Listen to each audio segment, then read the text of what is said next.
అదేష ఇప్పుడే సభ్యులందరూ కూడా చెప్పింది మీరు విన్నారు దిశ. ఒకటి ఇది ల్యాండ్ పూలింగ్లో మాణిక్యాలరావు గారు చెప్పిన దిశ, where is the inside trading. ఎవరు కొన్నా ఆ ల్యాండ్ ఎవరికి ఇవ్వాలి? గవర్నమెంట్కి వస్తుంది. ఏదైతే స్టాండర్డ్ పాలసీ ఇచ్చామో ఆ పాలసీ ప్రకారం వాళ్ళకి ల్యాండ్ వస్తుంది. ఇందులో ల్యాండ్ పూలింగ్లో ఇన్సైడ్ ట్రేడింగ్ అనే మాట లేదు. రెండవ దిశ, 54,000 ఎకరాలు ఈరోజు ప్రభుత్వం దగ్గర ఆ భూమి ఉంది. ఎవరికి ఎక్కడ ఇస్తామో ఇంకా డిసైడ్ కాలేదు. మేము లేఅవుట్స్ చేసిన తర్వాత డిసైడ్ చేసిన తర్వాత ఎవరెవరి భూమి అక్కడ ఇస్తాం, వాళ్ళ ఊరికి దగ్గరగా ఆ భూమి ఇవ్వడం జరుగుతుంది. అది కండిషన్ పెట్టుకున్నాం, అగ్రిమెంట్లో భాగం. నేను 1-2 సార్లు దిశ పాలసీ ఇచ్చినప్పుడు, ప్యాకేజ్ ఇచ్చినప్పుడు స్పష్టంగా చెప్పాను. నా మీద నమ్మకం పెట్టుకొని, ఈ ప్రభుత్వంపై నమ్మకం పెట్టుకొని ప్రపంచంలో ఎక్కడా జరగని విధంగా 34,000 ఎకరాలు ఇచ్చారు. మీరు రెచ్చగొట్టారు. మీరందరూ ఎమ్మెల్యేలు వెళ్ళారు, మీటింగ్లు పెట్టారు, ఇవ్వద్దని చెప్పారు. అయినా మీ మాట ఎవ్వరు వినలేదు. అందరూ మీ పార్టీ వాళ్ళు కూడా ల్యాండ్ ఇచ్చారు. మీకు అదొక కక్షగా బయలుదేరింది. ఇప్పుడు ఏంటి వాళ్ళు మా మాట వినకుండా ఇచ్చారు, ఇంత స్మూత్గా అయిపోతుందని ఒక కసి కలిగింది. విషయాన్ని జిమ్ముతున్నారు. ఈరోజు ఇక్కడ మాట్లాడారు. నేను అడుగుతున్నా, మీరు ఆ ఇద్దరి పైన చెప్పన్నాను. అది చెప్పకుండా అంటే మీరు మళ్ళీ వెళ్ళిపోయే పరిస్థితి వస్తున్నారు. అక్కడ రైతులు ఆందోళన చేస్తున్నారు. మా భూమి విలువ పడిపోయింది, మేము ప్రభుత్వాన్ని నమ్ముకొని భూమి ఇచ్చాం అంటే ఇంత దగాకోర రాజకీయాలు ఉంటాయా? కాబట్టి మీరు వాళ్ళపైన యాక్షన్ తీసుకోండి, మా భూమిని మాకు కాపాడండి అని అడుగుతున్నారు.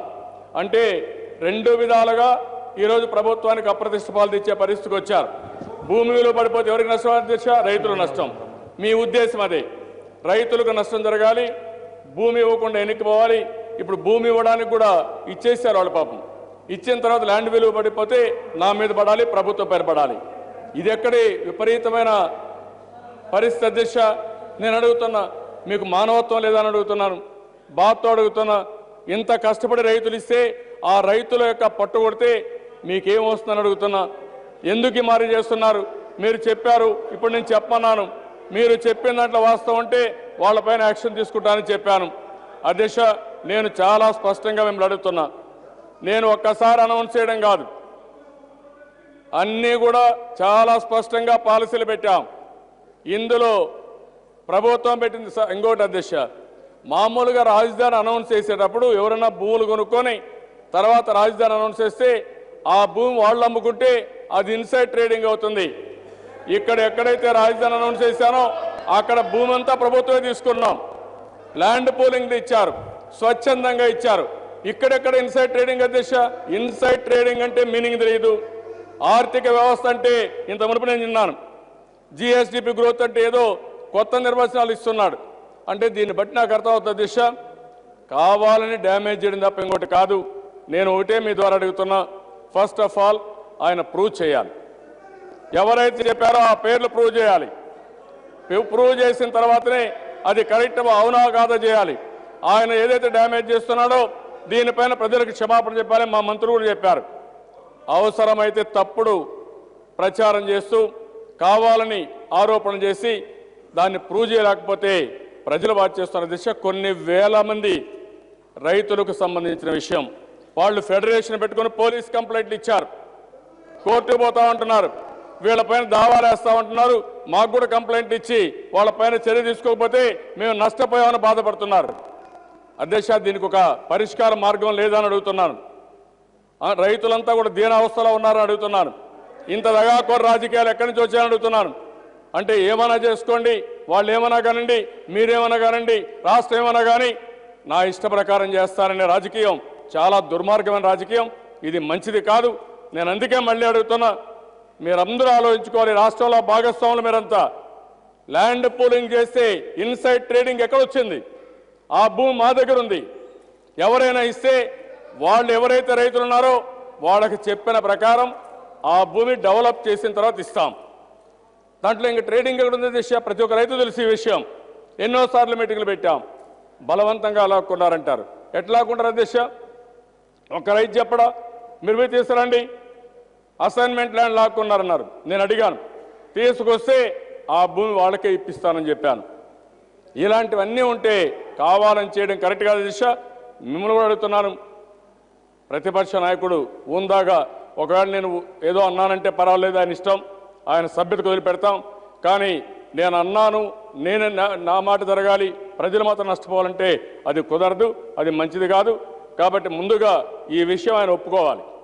నువ్వు సమాచారం పలానా సర్వే నెంబర్లో జరిగింది, ఇది అన్యాయం జరిగింది, ఇది ఇన్సైడ్ ట్రేడింగ్, లేకుంటే ఇంకో విధంగా జరిగింది, ఈ టెలస్ ఇన్ని వందల ఎకరాలు జరిగింది, ఎవరు చెప్పారా ఇన్సైడ్ ట్రేడింగ్ అంటే? తెలుసా మీకు? పోనీ మీ నాయకుడికి ఇన్సైడ్ ట్రేడింగ్ అంటే ఏమో నాకైతే అర్థం కాలేదు, ఆయనకు అలవాటు ఉందేమో ఇన్సైడ్ ట్రేడింగ్ చేయడం. నేను సిబిఐ దేనికయ్యా అంటే మీ ఉద్దేశం ఆ ప్రాజెక్ట్ రాకూడదు, రాజధాని రాకూడదు, నీచ రాజకీయాలు చేస్తున్నారు మీరు. తమాషాగా ఉంది మీకు. సిబిఐ ఏం మాట్లాడుతున్నారు? సిబిఐ ఎంక్వైరీ వేసి రాజధాని రాని కూడా తగలబెట్టాలనుకుంటున్నారు మీరు. ఏం తమాషా మీకు? ఇదే మరికి ఆలోచిస్తారు మీరు. సిబిఐ కాదు, ఏ ఎంక్వైరీ ఏం రాజధాని కట్టి తీర్థం, మీరేమి చేయలేరు, గుర్తుపెట్టుకోండి.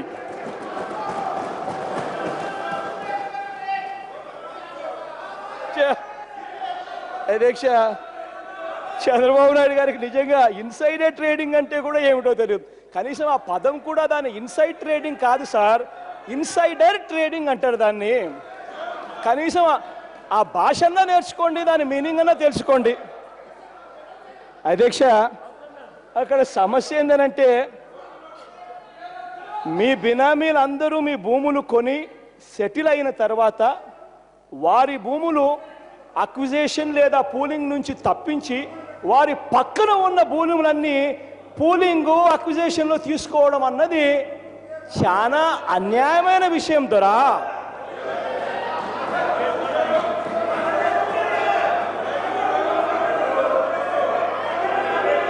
అధ్యక్ష,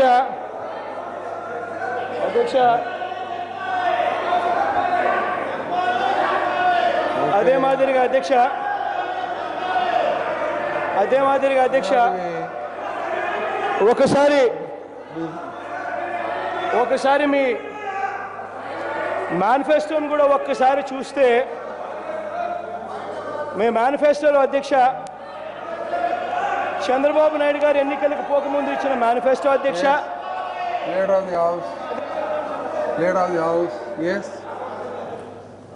ఒక్క ఎకరా కూడా అధ్యక్ష మీరు అవకాశం ఇచ్చినప్పుడల్లా వైల్డ్ ఎలిగేషన్స్తో పోతున్నారు.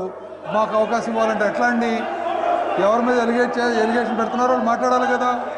ప్లీజ్ కూర్చోండి, కూర్చోండి. 29 గ్రామాల్లో అధ్యక్ష ప్లీజ్. ఆ రోజు మేము ల్యాండ్ పోలింగ్కు నోటిఫికేషన్ ఇచ్చాం, దానికి కట్టుబడి ఉన్నాం. ఒక్క ఎకరా కూడా ఎవరికి ఎగ్జంప్షన్ ఇవ్వన్నాం. కొంతమంది పక్క గ్రామాలు వచ్చి మా భూమి కూడా తీసుకోమంటే వీలు కాదు, ఎందుకంటే ఎక్కువ భూమి తీసుకుంటే వీళ్ళ విలువ రాదు. అలాంటప్పుడు ఎవరైతే ల్యాండ్ పోలింగ్లో ప్రభుత్వాన్ని నమ్ముకొని భూమి ఇచ్చారో వాళ్ళ విలువ పడిపోతే నష్టం వస్తుంది. ముందు ఇది ప్రాజెక్టు పూర్తి కావాలి. ఈ 54,000 ఎకరాల్లోనే రాజధాని ఉంటుందని చాలా స్పష్టంగా చెప్పి, 1-2 గ్రామాలు మాత్రం వాళ్ళు ముందుకు రాకపోతే వాళ్ళు కన్విన్స్ చేయడానికి ఆ 2 గ్రామాలు మాత్రం వదిలిపెట్టాం. అక్కడవన్నీ ల్యాండ్ పోలింగ్లో తీసుకుంటాం, లేకపోతే ల్యాండ్ అక్విజిషన్లో తీసుకుంటాం ఆ రోజు చెప్పి ముందు మేము అధ్యక్ష. ఇక్కడ చూస్తే నెక్కల్లో అధ్యక్ష తుళ్ళూరు మండలంలో గుమ్మ పుష్పతి ఎంపీటీసీ వైఎస్ఆర్ కాంగ్రెస్ అధ్యక్ష 2 ఎకరాల 34 సెంట్లు ఇచ్చారు అధ్యక్ష. అదే మరి మండం తుళ్ళూరులో పిల్లి బాలమ్మ, పిల్లి జోజి 0.5 సెంట్లు ఇచ్చారు అధ్యక్ష. ఇంకో పక్క అధ్యక్ష నెక్కల్లో గుమ్మా శ్రీనివాసరావు 1 ఎకరా 69 సెంట్లు ఇచ్చారు అధ్యక్ష. అంటే ఈవెన్ వైఎస్ఆర్ కాంగ్రెస్ వాళ్ళు కూడా ల్యాండ్ పోలింగ్లో భూమి ఇచ్చారు. మీకు అక్కడ కొంతమంది ఓట్లు వేశారు, మొన్న తక్కువ వేసి ఉండదు కానీ ఓట్లు వేశారు. అలాంటి వాళ్ళకు కూడా అన్యాయం జరిగేట్టుగా దుర్మార్గమైన కార్యక్రమం మీరు చేపట్టారంటే ఎంత బాధాకరం అధ్యక్ష. నేను ఇప్పుడు మళ్ళీ అడిగాను, చెప్పాను, మీకు ఈ విషయాలన్నీ చెప్పాను. మళ్ళీ ఏమంటారు? వేగ్గా వేరే వాళ్ళ దగ్గర మీరు ల్యాండ్ పోలింగ్లో తీసుకోకుండా అవాయిడ్ చేశారు అని మళ్ళా ఆరోపణలు పెడుతున్నారు. ఇది చాలా వేగ్గా మాట్లాడడం, కన్ఫ్యూజ్ చేయడం, ప్రజల్ని మభ్యపెట్టడం మంచిది కాదు అధ్యక్ష. మేము చాలా స్పష్టంగా 29 గ్రామాలు ఏవైతే ఉన్నాయో అనౌన్స్ చేశాం, మేము అందరినీ కన్విన్స్ చేశాం, వాళ్ళు కూడా ఒప్పుకున్నారు, అందరూ కూడా ఏకగ్రీవంగా ఇచ్చారు. మీరు హైకోర్టుకు వెళ్ళారు, సుప్రీంకోర్టుకి వెళ్ళారు, గ్రీన్ ట్రిబ్యునల్కి వెళ్ళారు. ఎంతమందిని పెట్టాలో అంతమందిని పెట్టి, ఎంత అడ్డం పెట్టాలో అంతవరకు అడ్డం పెట్టారు. కానీ మీ వల్ల కాలేదు. ఈ రాష్ట్రంలో మీరు చేసే దుర్మార్గమైన చర్య ప్రజల్ని రెచ్చగొట్టడం, రెచ్చగొట్టలేకపోతే ఏదో విధంగా కుట్రలు చేయడం, కులాల మధ్య, ప్రాంతాల మధ్య, లేకుంటే మతాల మధ్య చిచ్చు పెట్టాలని కూడా ప్రయత్నం చేస్తున్నారు. ఇది మంచి పద్ధతి కాదు. నేను అందుకే అడుగుతున్నా, ఒక విషయం వచ్చింది, ఈ విషయం వచ్చి చెప్పండి మీరు. పలాంది ఇక్కడ ల్యాండ్ పోలింగ్లో పలానా నోటీస్ ఇచ్చారు, మళ్ళా తీసేశారు, మీరు చెప్పండి. ఒక్క పేరు చెప్పండి, చెప్పలేకపోతే అపాలజీ చెప్పండి. అంటే మీరు ఇష్ట ప్రకారం ఫస్ట్ టైం ఎమ్మెల్యేగా అయిన వ్యక్తి ఇంత విచ్చలవిడిగా ప్రవర్తించడం ఏ సభ అధ్యక్ష? అనుభవం ఉండేవాళ్ళు ఇంతమంది ఉన్నాం ఇక్కడ. మీకు అనుభవం ఉంది, మాకు అనుభవం ఉంది.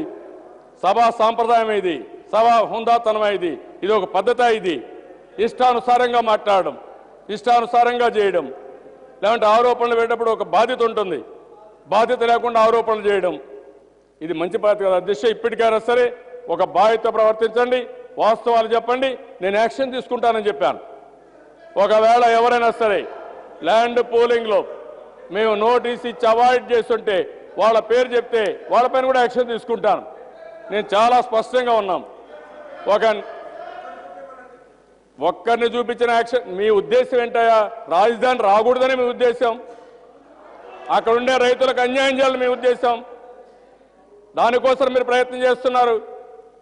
దానికోసం ప్రయత్నం చేస్తూ ఎన్నోసార్లు రాజధాని మేము ఫౌండేషన్ వేస్తే మీ ఇంటికి మా మంత్రులు శేఖర శ్రీనివాసులు ఉన్నారు, వీళ్ళు వస్తే మీ నాయకుడు, ఇంటర్వ్యూ కూడా నాయకుడు, రాజధాని పైన మీకు ఏమాత్రం మమకారం ఉందో అర్థం చేసుకోండి అయ్యా.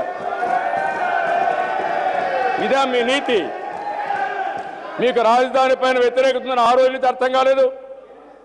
మీకు ఒక పద్ధతి లేదు. పద్ధతి లేని రాజకీయాలు చేస్తూ మళ్ళా కూడా మాట్లాడతారు మీరు ఇక్కడ. అంటే ఈరోజు మీరు ఒక రాజకీయ ముసుగులో ఇంత నీచంగా ప్రవర్తిస్తారా మీరు? నేను అడుగుతున్నా, బాధతో అడుగుతున్నా, ఆవేదనతో అడుగుతున్నా అధ్యక్ష. నన్ను నమ్ముకొని 34,000 ఎకరాలు ఒక్క పైసా లేకుండా రైతులు ఇచ్చారు అధ్యక్ష. ప్రపంచంలో ఎక్కడా జరగకుండా ప్రజాస్వామ్యంలో ఇక్కడ జరిగితే మీరు కుట్రమంతారని అడుగుతున్నా మిమ్మల్ని. ఇది న్యాయమని మిమ్మల్ని అడుగుతున్నా. ఈ రాష్ట్ర ప్రజానీకం ఆలోచించాలి. ఇలాంటి వాళ్ళని అపోజిషన్గా ఎన్నుకుంటే ఈ రాష్ట్రం ఏమవుతుందో ఒకసారి ఆలోచించమని ప్రజలు కోరుతున్నా. బాధతో చెప్తున్నా, ఆవేదనతో చెప్తున్నా. ఏంటి సార్ ఇవన్నీ? ఇంత దారుణం ఏంటండి? నీతిమాలిన రాజకీయం. ₹1 ఖర్చు పెట్టామంటే ప్రభుత్వ డబ్బులు ల్యాండ్ పూలింగ్లో స్కాండల్ జరిగిందండి. ఎవరు చెప్పారని ల్యాండ్ పూలింగ్లో స్కాండల్ జరుగుతుందని? వాళ్ళు అమ్ముకోమన్నాం, అమ్ముకుంటారు, ఇష్టం రోజులు కొనుక్కుంటారు. మా మంత్రులపై చెప్పారు, పేరు చెప్పమన్నాను, చెప్పలేకపోయారు. దీనికంటే దౌర్భాగ్య రాజకీయం ఏముందో మీరే ఒకసారి ఆలోచించాల్సిందిగా మరొకసారి స్పీకర్ను కోరుతూ నేను ప్రజలకు వదిలిపెడుతున్నాను అధ్యక్ష. ప్రజలు ఆలోచించుకోవాలి. ఇలాంటి వారిని రాజకీయాల్లో పెడితే రాజకీయ ముసుగులో ఎన్ని దగాలు చేస్తారో ప్రజలు ఆలోచించుకోవాల్సిందిగా ప్రజలకు విజ్ఞప్తి చేస్తున్నాను అధ్యక్ష.